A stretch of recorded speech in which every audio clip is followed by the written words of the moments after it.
Hey guys, so I'm here at Pemberton National Park. I'm getting ready to start my Saturday hike. As you know, I go on them every Saturday if I can.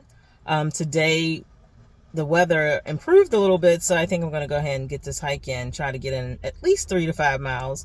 This trail is about 4.7 miles out.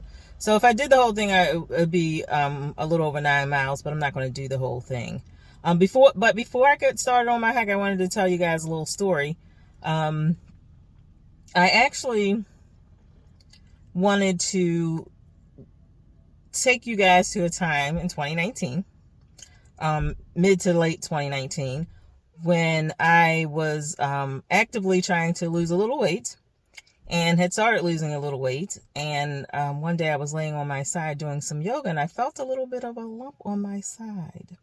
So I went to my doctor, and for some reason, and I hadn't noticed this before, but my blood pressure went up like within the time of making that appointment and all that kind of stuff. So the doctor thought it was so high,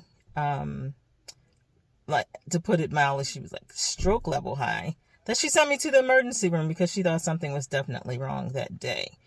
So when I was in the emergency room, here's a lesson for you girls. When I was in the emergency room, they ran all these tests because I had no history of high blood pressure, strangely enough, because, I'm not a small girl. But when I was doing that, the person who entered my room was probably one of the most beautiful men I'd ever seen in my life. He said he was an endocrinology surgeon who just happened to be on call that day. Here's the lesson, girls. When the most beautiful man in the hospital comes into your room, rolls up a chair and sits down and starts talking like you guys have been friends forever, he's a ringer. He's there to bring you bad news. They keep those guys on staff just for that purpose. We've got to soften the blow, so send him in. So anyway, Dr. Gorgeous, Dr. Mike, came into my room and pulled up a chair. Again, like we had been friends forever. I'd never met this man. And he sat down and he started talking to me. And he said, so listen, we ran some tests and my life changed. So I don't recall too much after that conversation. I remember next sitting in my car thinking, I don't have time for this. I don't have time to be sick. I don't have time to go through all the changes it takes to be sick. So, needless to say, the news was not good. I was told that I had, this was kind of hard for me because I still relive that moment all the time. I was told that I had cancer, a rare cancer, and I really did not need to hear that. So anyway, I've been through a lot in the last 2 years getting through that, and I'm not through that, but I'm managing and all that kind of stuff that comes up with dealing with a diagnosis like that. But I'm living in a better mind space, and a physical space, mind space, whatever, and those type of situations cause you to take pause and say, what do I want to be doing with the time I have left? And so I decided, when given the opportunity to start getting healthy again, that type of thing, that I would go on hikes. I love walking. It's one of the most beautiful gifts my mom gave me, the love of walking. When I was a child, I couldn't appreciate it. But with her, you were going to walk whether you wanted to or not, even though we had a car. But my mom liked to walk, so she gave us a love for walking. So I said, I'm going to start hiking again. And I did. I started hiking on the weekends and as much as I could during the week. Initially for my health, to help me get stronger, because one of the things I lost was my strength. So I felt like walking was a safe enough thing that I could regain my strength and have time to think and meditate and that type of thing. Turned out to be a really good thing for me.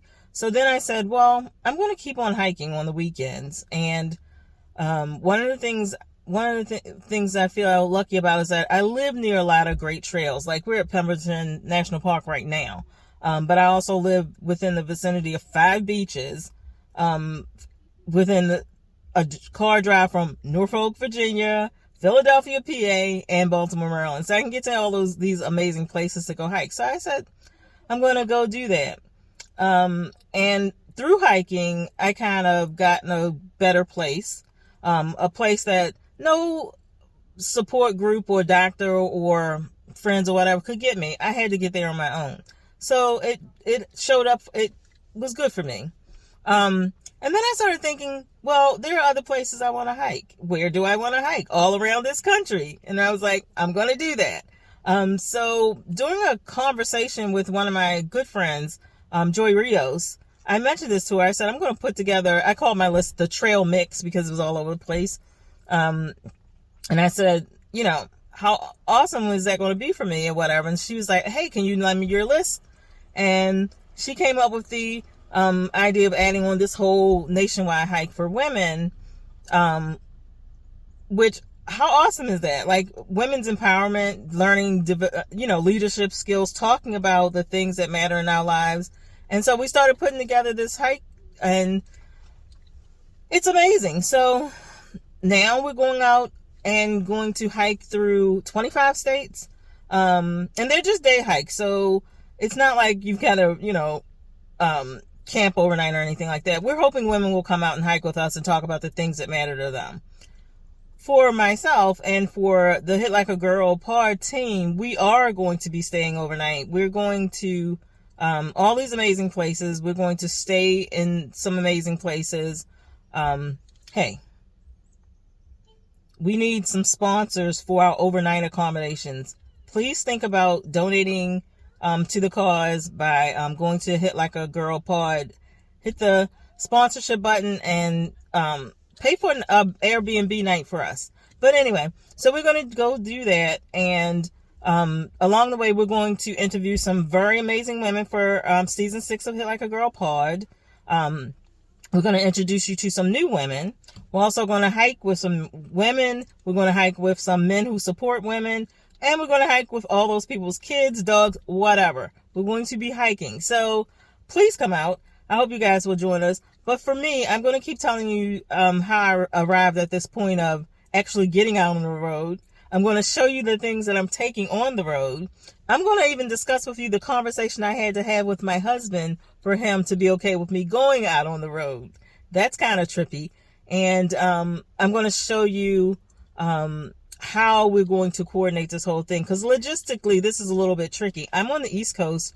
Hit Like a Girl, Joy from Hit Like a Girl is on the West Coast. So I've actually got to fly to LA, which I'm looking forward to. And I will take you on that journey as well. So I hope you guys will stay tuned and pay attention and wish us well if you don't meet us on the trail. Take care.